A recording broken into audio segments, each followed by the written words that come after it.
Ayun, sa mga kadadi kong maghilig mag DIY, update natin tong project natin na Reconvent Electric Tri-Bike.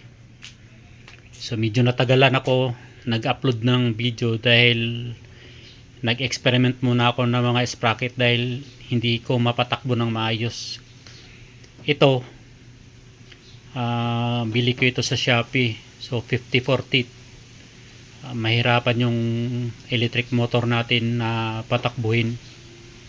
Ito, gumawa ako ng experimental na sprocket 72. Nahihirapan pa rin yung electric motor natin. So gumawa ako ng mas malaki-laki 110. Tumakbo naman siya pero parang kulang pa.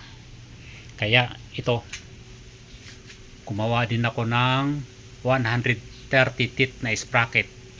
Yan na ngayon. 11 yung drive natin, 11 teeth. Yung driven natin naman is 130. Yan, tatakbo na siguro ito ng maayos.